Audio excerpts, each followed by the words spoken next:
cash flow analysis by Mr. Yogesh Sundaram. Yogesh Sundaram is a familiar face in TR Circle and is very popular in our WhatsApp group.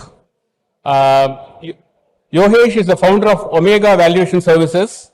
Over 15 years experience in investment research, portfolio management, investment advisory and valuation of financial instruments and underlying businesses. He is a fellow member of the Indian Chartered Accountants of India, Chartered Financial Analyst CFA Institute USA and qualified insolvency professional. Industry experience in middle and senior management roles at investment research firms, India and abroad, stock exchange and hedge fund and PE fund. These are all the positions he held. Over to you, Yogesh. Good morning, everybody. Am I audible? So I'm going to talk about balance sheet and cash flow, and it's going to be a dumbed down version. So I'm going to start from the basics. Then at the end of the presentation, I will present a case study on HUL, Hindustan Unilever Limited. Okay. So we are going to focus on balance sheet and cash flow and how to use balance sheet and cash flow insights and do more research on the company for investments. Okay, so dumbed down version. What is a balance sheet? I think most people understand what is a balance sheet. The first session was about profit and loss account, okay, which is over a period. So economic activity over a period, say 1 month, 3 months, 6 months or 12 months. Balance sheet is statement of assets and liabilities at a particular point in time. So P&L is a flow concept. Balance sheet is a snapshot at a specific point in time. Okay. So in balance sheet, we look at assets, which is what is owned by the company, liabilities, which is what is owed by the company. Okay. In cash flow, we will see how the money has come into the business and gone out of the business. Okay. So again, dumbed down version, everybody understands assets equals liabilities plus equity, or you can say equity equals assets minus liabilities. Okay. Now we'll go to the asset side of the balance sheet first. See, earlier, old timers will understand that earlier we used to start from the most illiquid assets, from fixed assets, long-term assets. But now under the new Companies Act 2013, now we are aligned with global presentation standards. We start with the most liquid assets, which is current assets. Then we move to long-term assets. Okay. So current assets. So everybody understands current assets. What is current asset? So you can think of 4 major line items in current assets: cash and cash equivalents, short-term investments and loans and advances, accounts receivable, and inventory. I will talk about each one of these items in more detail in the subsequent slide. Okay. Long-term assets, again, people understand property, plant and equipment. Earlier it was called plant and machinery. Intangible assets, which is your copyright, patents, trademarks, goodwill. Long-term investments in either joint ventures or subsidiaries. And then land and building, surplus land and building. Okay. So current assets, cash and equivalents. We all understand what is cash and cash equivalents. Whatever money is in the form of currency or in the bank account, in current account or deposit accounts, that is cash and cash equivalents, and very, very short-term investments. So any investment in a money market fund and all is called cash equivalent. Accounts receivable we'll discuss in more detail. Basically, it's the money that is owed by customers to the enterprise. So you have done the sales, but you have not collected the money. So it's going to come over a period of time. Inventory, again, you have raw material, work in progress, and finished goods, and different methods to value the inventory. We'll talk about it in more detail. Then short-term investments we have discussed. The basic definition is any investment which can be converted into cash within 1 year. Yes. So accounts receivable, we'll discuss in more detail now. So you have already done the sales. You are yet to collect the money from customers. So this is the money owed by customers to the enterprise. Okay. So it appears as a current asset in the balance sheet. It represents a potential future cash inflow. And So what does it do? So if you have high accounts receivable, you have done well in sales, but you still have to collect the money to translate that into cash profit. Now I'll give you a simple example, very dumbed down version. There's a clothing shop which sells 50,000 of merchandise to a boutique and 30-day payment terms. So it appears as an accounts receivable of 50,000 rupees. Okay, so it impacts your cash flow and it strengthens your liquidity position if it's properly realized. So how does accounts receivable work? You sell the goods on credit, then you record that as an asset on the balance sheet, then you collect the payment, and then it converts into cash after 30 days. Okay, so this is how the balance sheet evolves with accounts receivable. On day 0, accounts receivable is 0, cash is 1 lakh. On day 30, you have already sent the goods out. 30 days later, you are yet to collect the money. So in the balance sheet, cash will be 1 lakh, accounts receivable will be 50,000. Then after the payment is received, accounts receivable becomes 0, cash becomes 1,50,000. So whatever was the accounts receivable, it converts into cash. So why accounts receivable is very important? High accounts receivable means strong sales, but it still has to be converted into cash. Okay. So there's an important ratio metric here. It's called accounts receivable turnover ratio, which is nothing but your annual sales divided by average accounts receivable. So for example, if you have sales of 5 lakh and 50,000 rupees of accounts receivable, people typically take average opening and closing, 50% of opening, 50% of closing. Or some people take only end of the year. Doesn't matter. So if you have sales of 5 lakh, accounts receivable of 50,000, it means you have done 10 times. You are churning your accounts receivable 10 times. This can be converted into days. So you take 365 divided by 10, it gives you 36 and a half. That means your average collection period is 36 and a half days. We'll talk about it in more detail. Okay. So how do companies manage accounts receivable? Sometimes they give cash discount. So if you pay early, your normal credit period is 30 days or 60 days. If you pay early, I'll give you 5% discount. That's one way of managing accounts receivable. Or they can take the accounts receivable, go to a bank and discount, and that's called factoring. Okay.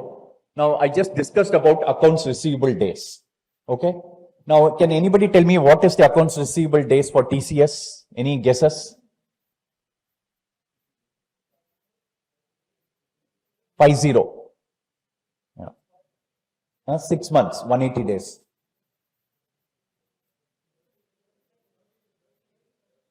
30 days. Okay. Any people in IT industry? 90. Negative. No. Okay, answer is 93 days. If you just take TCS results which were published 2 days ago, you'll find that accounts receivable is about 93 days. So it takes them 93 days to collect money from their customers on average. Okay. Now we'll go to the next important line item in current assets, which is inventory. Now I'll give you pictorial representation. So let's assume we are working in a garment factory. Okay. The left side is raw material. So you have your yarn, all your, thread, everything. Okay. That is raw material. Then somebody is making the clothing. Okay. This is as on 31st March. Let's assume as on 31st March, the shirt is still not completed. It's not ready for shipment. So that becomes your WIP, work in progress. And then let's assume there is already some clothing in the warehouse, which is ready for shipment. That is called your finished goods. A very dumbed down example. Okay. So any questions? Raw material, work in progress, finished goods. Okay. Again, inventory, it appears as a current asset. Okay. So when you are doing more and more business, inventory will keep on growing. Okay. So we'll talk about it. Okay. And then when inventory is sold, it becomes cost of goods sold. We'll talk about it. So just a dumbed down example, a shop with 1 lakh inventory purchases 50,000 more shirts. The inventory will now become 1,50,000. Okay. See, inventory at the end of the day, inventory gets converted into, sales gets converted into accounts receivable, it gets converted into cash. This is how it flows through the balance sheet. Okay. Okay. Now, how is inventory valued? I think most of you would have studied in, BCom or MBA. There are different methods to value inventory. The basic guiding principle is inventory should be conservatively valued. So it is either lower of cost or market value. Why is it important? So for example, you are doing a refining business, Chennai Petroleum. The prices of diesel, gasoline, and aviation turbine fuel, they fluctuate a lot. So you might have produced the inventory 15 days back when oil was at $75 a barrel. Today it is at $60 a barrel. So you can't value the inventory just because when you produced it, it was $75. It cost you $75, but now it is $60 trading in the marketplace. So you have to value at cost or market value, whichever is lower. That is the guiding principle for inventory valuation. Now, there are different ways of looking at cost. FIFO. FIFO means first in, first out, which means whatever inventory came first is assumed to exist. Okay. LIFO means last in, first out. So whatever inventory came last will get priority in inventory valuation. Okay. Now I'll give you an example. Shop buys shirts at 100 rupees in January. Okay. Very easy. 120 rupees in February. So under FIFO, you will first assume that what came in first went out first. So 100 rupees went out first. While LIFO, you will value the inventory at 120. So it will show higher costs and lower profits during inflation. During deflation, when the prices are decreasing, the impact will be reversed. Okay. So typically FIFO, LIFO, again, it affects your inventory valuation. Therefore, it affects your cost of goods sold and your profits and your taxes. Okay. Now, why inventory valuation matters a lot? Because, if you take any manufacturing company, inventory is one of the most important items on the balance sheet. Okay. In current assets, it's the single biggest item. Now, just like we calculated receivables days, we can calculate inventory days or inventory turnover. So I'll give you an example. Cost of goods sold. I think in the previous session, we learned about cost of goods sold is 4 lakhs. Inventory is 1 lakh, ending inventory or average inventory is 1 lakh. It means inventory turnover is 4. So whenever you look at a retail company, the first thing you should check is this ratio. Cost of goods sold divided by average inventory. How fast the inventory is getting churned. So take a D-Mart or any other retailer. Okay, Vishal Retail or V2 Mart. The first thing that you have to look at it is how fast they churn the inventory. Because at the end of the day, they are buying and selling only. They're trading in big quantities. Okay, this can be converted into days. So inventory turnover is 4. 365 by 4 is 91 days. So you can say inventory holding period on average is 91 days. Yes.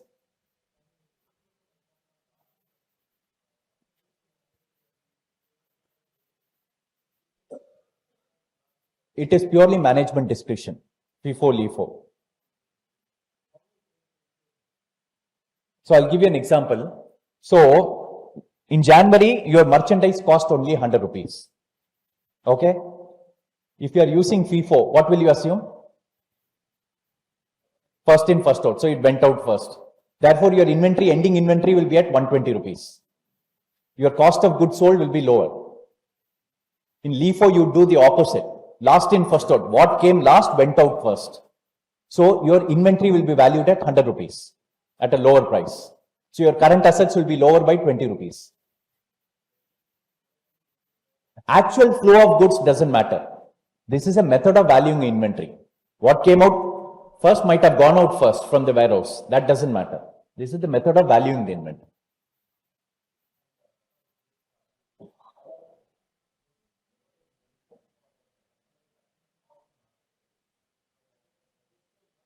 That is the accounting standard, guiding principle. Every company has to follow that.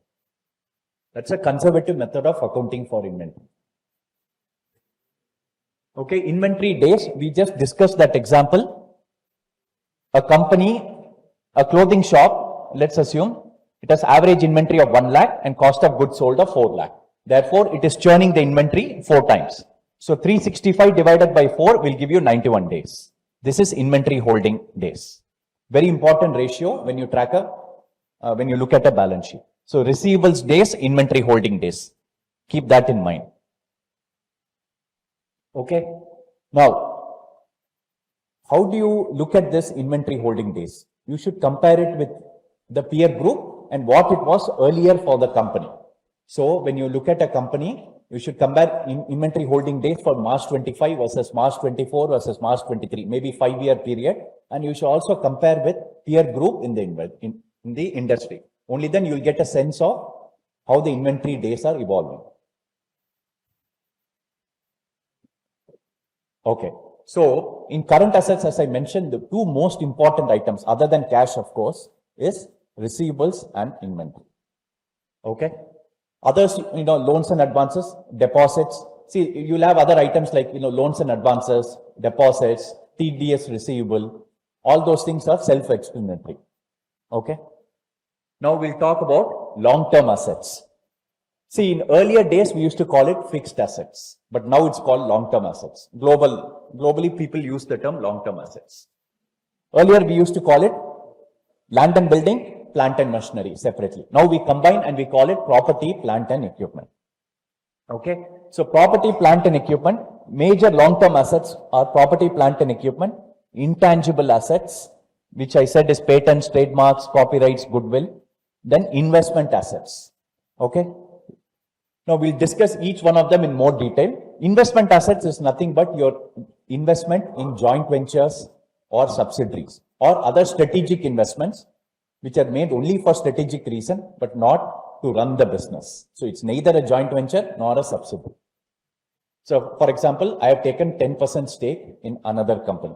That's all, only for a strategic purpose. Okay, now again, pictorial representation. Now let's assume we are running a cafe chain. Okay, let's assume we are a coffee day, coffee day. So what assets do we have? Let's assume we own the building. Normally, most of it will be rental, but I'll give you a dumbed down example. We own this building. So the building is part of your property, plant and equipment. Then equipments inside and the vehicles for transportation. So this is how you can think of property, plant and equipment.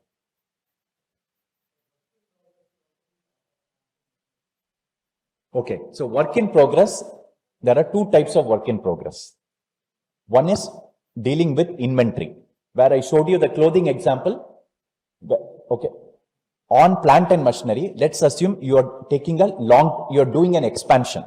Okay, so you're trying to increase the capacity of the factory and it will take you 18 months to commission the factory. So in between period, you would have drawn the balance sheet that is called capital work in progress. So basically, whatever money that you have spent on land and building and plant and machinery, but the production has not yet started. It will take another 18 months to complete the factory. That is shown as capital work in progress. Okay. Now, how is property, plant and equipment recorded on the balance sheet? It is recorded at purchase price plus all installation costs. Whatever cost that you have to incur to make it running is capitalized and it forms part of the property, plant and equipment cost. Okay. Now, on that, so this cost is amortized over the useful life of the equipment. Okay. So if the equipment has a useful life of 10 years, a simple rule of depreciation is to charge 100 divided by 10 or 10% depreciation every year. That is called straight line method of depreciation. Okay. I'll give you an example. There's a cafe which has a coffee machine for 2 lakhs. Okay. It has a useful life of only 5 years. Therefore, depreciation per year is 40,000. So how does it appear on the balance sheet? In year 0, when we purchase the machine, 2 lakhs, no depreciation, net property, plant and equipment is 2 lakhs. Year 1 year is completed. So we have to charge depreciation 40,000 rupees. So it will appear at 1,60,000. 2 lakh less 40,000.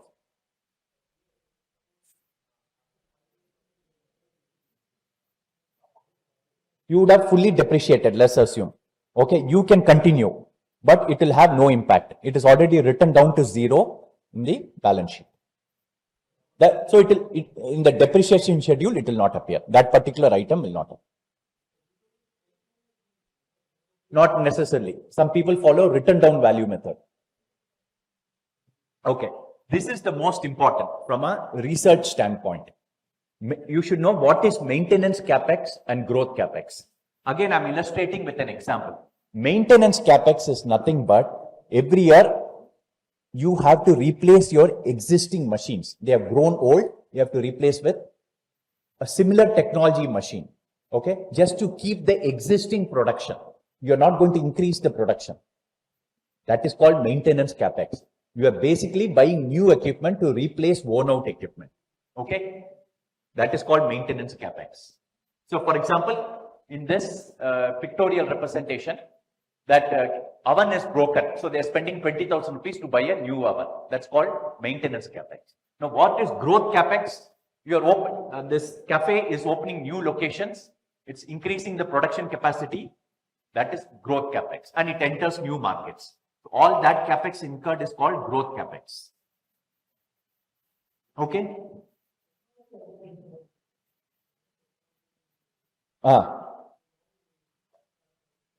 It is not going to, let's assume you are a manufacturing, you have brought you have purchased new software, okay? Okay, that is still maintenance capex according to, it's not going to increase your production.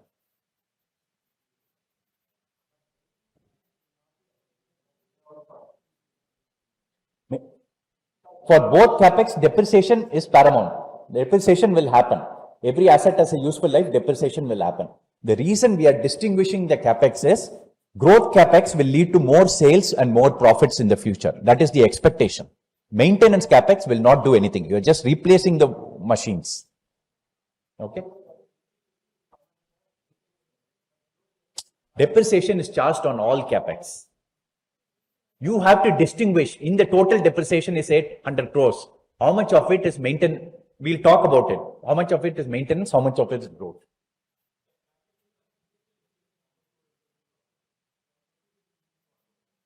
Sorry, 1%?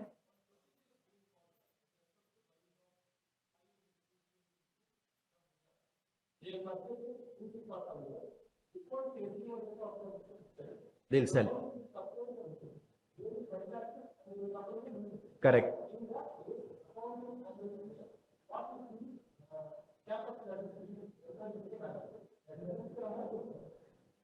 New asset should be recorded at new cost. That asset which you have depreciated might be almost near zero. You have to take the salvage value. Yeah. Okay. Now, so the most important items, as I told you, is property, plant and equipment. We'll talk about the next important item, goodwill. So the name goodwill is actually misleading. People think goodwill means the name that you have earned over a period of time. It's self-generated. So for example, Hindustan Lever, great brand. So it's self-generated. They have been in business for 50 years. No. In the balance sheet, goodwill is got nothing to do with reputation. It is not self-generated. Okay. What is goodwill? I'll tell you. I'll give you an example. There is a cafe chain which buys a competitor for 10 lakhs. Now, 10 lakhs is the price they are paying. That competitor has a net worth, that is assets minus liabilities, of only 7 lakhs. So the balance sheet, according to the balance sheet, that company is worth only 7 lakhs. But you are paying 10 lakhs. Why? Why are you paying extra 3 lakhs? That extra 3 lakhs is called goodwill. Okay. Now you are paying that extra 3 lakhs, you are acquiring the competitor. Therefore, your margins your sales will improve, your margins may improve. So you need to pay him extra. You are getting his customers. If you had to do it yourself, you will have to spend money and it will take a lot of time. But on day one, when you make an acquisition, all those customers are coming on board. So for that, you are paying over and above the balance sheet value. That is called goodwill. Purchase goodwill. Okay.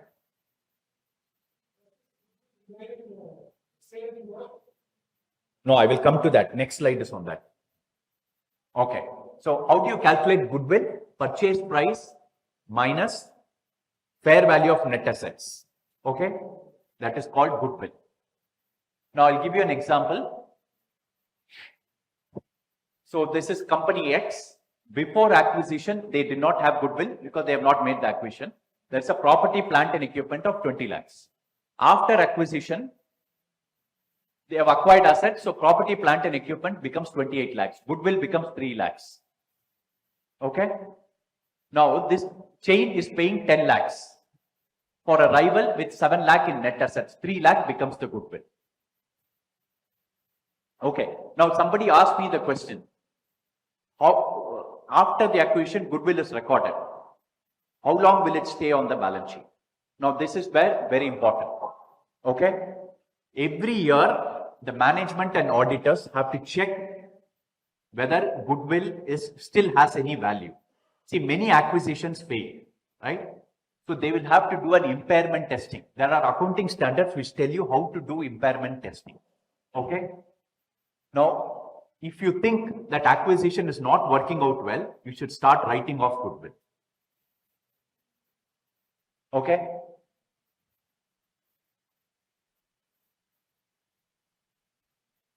So it is purely a discretionary item. Impairment of goodwill typically leads to differences of opinion between the management and auditors. Auditors will say, your acquisition is not panning out. This is what you projected, but you are achieved, half of that. Therefore, we need to impair the goodwill. Management will say, no, this year was bad, but next year we'll make it up. Like that, it goes back and forth. Impairment loss will appear on the profit and loss statement as a non-cash item.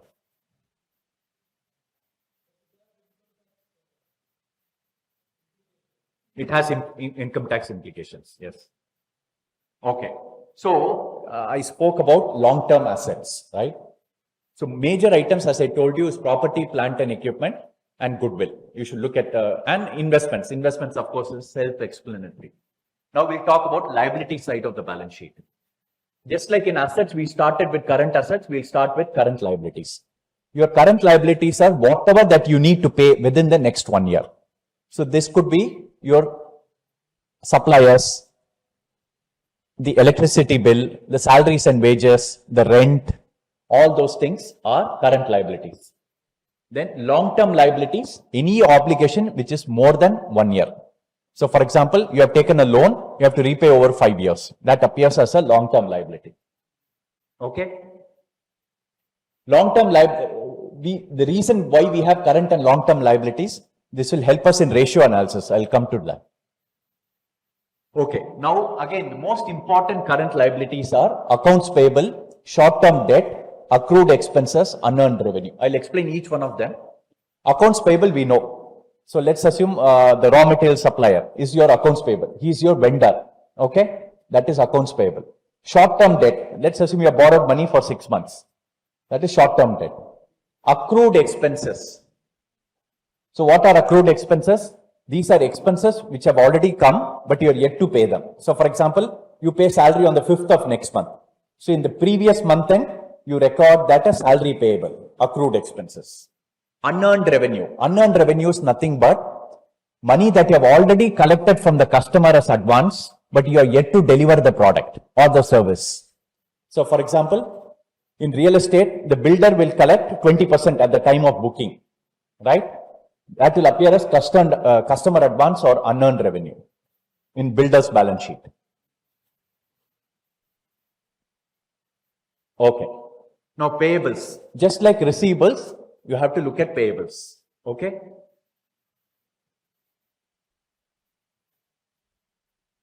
Okay. We spoke about receivables days and inventory holding days. Now there's a concept called payables days. Okay. Here, what you do is take your cost of goods sold. So let's assume your cost of goods sold is 50,000. Okay. Your payables is 50,000. Your cost of goods sold is 6 lakhs. Therefore, 50,000 divided by 6 lakhs multiplied by 365 days is 30 days. So on average, you are paying your suppliers within 30 days, by 30 days. Okay.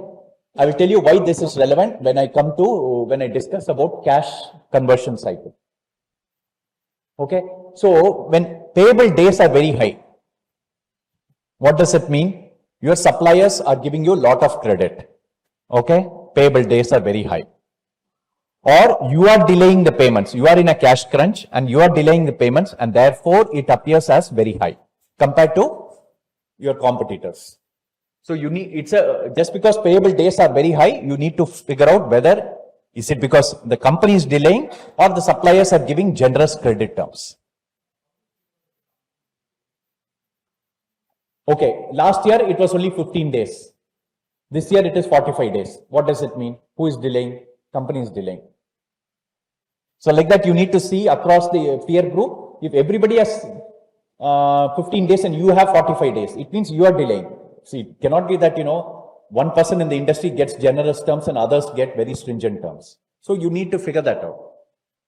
Okay. Now, this is the most important concept when you look at current assets and current liabilities. Ultimately, it all boils down to this equation. Cash conversion cycle. How long does it take for you to convert from production to cash? That is all cash conversion cycle is. You have to take your inventory days plus receivable days minus payable days. Okay. So I'll give you a simple example. Inventory days is 60 days. Receivables it takes you 30 days. Payables, suppliers give you 45 days. So your cash conversion cycle is 60 plus 30 minus 45 days. It means on average, it takes you 45 days from the day of procuring the raw material to the date of collecting the cash from the customer. That is cash conversion cycle. Most important, you need to look at this for every company, compare that over a period of time, last year, 2 years earlier, 3 years earlier versus competitors in the same industry. Yes. Ultimately, it is nothing but a measure of working capital management. This indicates your efficiency in operations.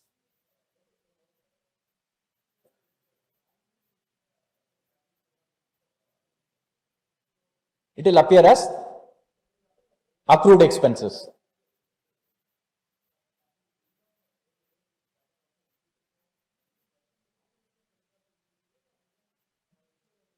See, normally payable days, salary and all, it is not, payable days fluctuate because there are different suppliers. You will have many suppliers. Okay. Salaries and all, it will happen 30th, 1st, 2nd, it's all understood. So when we typically talk about payable days, the general practice is to look at only operation creditors. Okay. Long-term liabilities, very important. Okay. Most important long-term liabilities are your bonds, your loans, your pension obligations, and lease liabilities. Okay. I will come to each one of them. I think people understand the distinction between bonds and loans. First major distinction is bonds typically have interest payments, which happen every 6 months or 12 months. Okay. But principal amortization never happens. Typically in bonds, corporate bonds, principal is repaid at the time of maturity. So if it's a 5-year corporate bond, you will get the principal only at the time of maturity. Every year you will get coupons either at 6-month interval or 12-month interval. So bonds payable. Loans on the other hand, if you take a term loan, the bank will insist, they may give you a moratorium for 1 year, but after 1 year, they will say you have to repay the principal every quarter or every half year. So that's the distinction between loans and bonds. Both are borrowings, but in bonds, the principal is paid at the time of maturity. In loans, it is typically paid at quarterly, half yearly or annual frequency. Okay. Pension obligations. See, you have workforce. These workforce will retire later. You will have to pay pension gratuity and all. If you are following a defined benefit. Okay. But most companies in the modern age are in defined contribution. Okay. Lease liabilities. Where is it very important? Lease liabilities as a long-term liability. Huh? Most important is asset-heavy industries like airline. Airlines, typically, they will take long-term leases from aircraft leasing companies. So you have Boeing, who is the manufacturer. You have Indigo, who is the buyer of the airplane from Boeing. But in between, you have a lease financing company, a leasing company. So these are long-term leases. Okay. So again, under long-term lease, as he mentioned, could be for the property itself. You may have a 99-year lease from SIPCOT. SIPCO is Bombay. Okay. So ultimately, what it boils down to, we have seen assets, we have seen liability. So assets minus liability is shareholders' equity. See, that is the overall equation. But what is equity? So we can look at the individual components. So you have two types of equity. You have common stock and preferred stock. So basically your equity shares and preference shares. And then retained earnings, which is nothing but the profits that you have accumulated over time and not distributed to shareholders in the form of dividends. That is called retained earnings. Then share premium. So you did a rights issue or a follow-on public offering. So 10 rupee share was issued to the public at 50 rupees. That extra 40 rupees is called share premium. And then treasury stock, we need not worry about it. Typically, when a company does the buyback, it acquires its own shares from the public. That's called treasury stock. Okay. Now, ultimately, so we have seen assets minus liabilities, equity. But we need to understand some basic concepts here. So when you take equity, I said there are different components. There is a common stock. Oops, sorry. There is a common stock. There is retained earnings. There is share premium. When you add them, what do you get? It's called net worth, which is the value of the company as per balance sheet. It's the balance sheet value of the company. Okay? Net worth. Very important. Net worth is the balance sheet value of the company. Now you take the net worth and divide it by shares outstanding, you get book value per share. Now I'll give you an example.